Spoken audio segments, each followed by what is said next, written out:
Welcome into the film room presented by Microsoft Surface. I'm Jeff Logman, joined by offensive coordinator Press Taylor. And Press, at the conclusion of last year, you guys made a concerted effort to get more physical up front with your offense.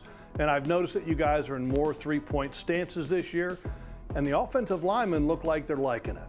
Yeah, and really being able to put the quarterback under center, put the back in the dot, it really just kind of eliminates tendencies, allows us to go either way with the same efficiency. And yeah, I think the line kind of likes firing out from that three-point stance and getting after people. All right, let's go back to the Tampa preseason game because there was one play that really stuck out in my mind, and let's start with that one. Yeah, so starting here in the Tampa game, obviously this is just one of our toss crack schemes, and it's really going to get started on the perimeter here with Brian and Brenton. Brian's what we call the one block. He's going to block down on this defensive end right here. Brenton's the two block. He's going to get the next most inside player off the ball right here to really free up our pullers right here, and that's going to be Josiah working his way and then Anton working his way. Everybody else is essentially on the backside of this thing. Wait a minute, you're asking a wide receiver to block a linebacker. We are, and you know, this is something as we go, just putting people around these defensive ends. Each week in the NFL, you're going to face these great pass rushers, and so we would just want to provide different ways to block them and different things to show them. And Brian does a really good job on this guy. Brian does a great job of getting this thing started, of just being able to really free our pullers right here. So he's using his quickness to free up the pullers. The defensive end actually plays it pretty well, plays into him, but Brian's sustaining right here and just really fighting his tail off right here in a matchup that, you know, you wouldn't think he's going to win just off the snap, but he does a great job there. Now just turn your attention to Anton even here, getting around the edge.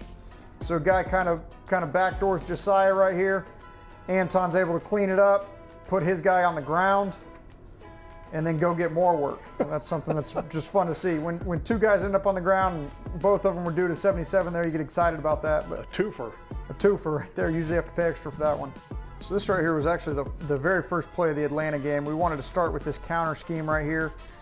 Really gives us an opportunity to change the blocking scheme for us. So now we're getting a down block with Cam and Ezra right here. They're going to do an awesome job taking this three technique into the backside linebacker right here. And this is as good as it gets right here in terms of this combination block and the way they do this and deliver this guy to the linebacker right there. I mean, it's not often you get a guy lifted up on one foot right there, straight into the back of the linebacker or into the lap of the linebacker, and then they're able to finish.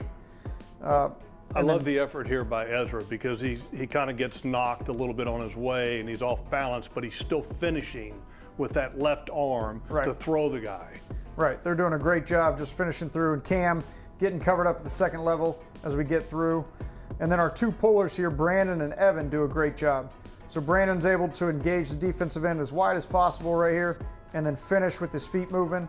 Evan does a great job getting his hat in the right position right here, just getting his hat on the outside. Brandon getting the kick out block right there. It creates that crease for Travis to be able to roll through right here. And then again, as the tape continues, you're going to see our receivers come flying in the tape right here to go get safeties. So like we talked about earlier, if you're getting corners having to make tackles on our backs, we're in a good position. And the reason I wanted to show this play by Mitch Morse is because 10 years in the league, you've learned a few tricks in the trade, right? Right. And when a linebacker is coming at you aggressively, when you do things to slow them down in the future because you're doing something here that maybe other guys are going to see on film, maybe they're not going to be coming downhill so fast anymore. Right, and a lot of these guys, we're trying to just give them a lot of different tools. And so when you see a veteran guy like this kind of utilize all those different tools, it just changes over the course of 65 plays in a game. Now you're putting a little doubt in these linebackers' minds right here. So this is just a cool, crafty move by Mitch right here. We're just running a split zone combination right here. Travis has the freedom to take this thing wherever he sees fit. So you're going to see Mitch climb to the second level right here as both these tackles kind of disappear. He goes to engage the linebacker. The linebacker tries to put hands on, and Mitch just flat out traps him right there. Kind of able to work a quick trap move. It's not often that the linebacker is going to be put on the ground right here like he is in this particular instance. But again, it just frees up enough, happens fast enough to where Travis is already through contact, the linebacker's on all fours, and we're able to get to the second level again. I think the guy that started this, Tunch Ilkin, Tunch's Punches, was the first guy to knock the hands out. Anyway, Press, thank you for taking the time.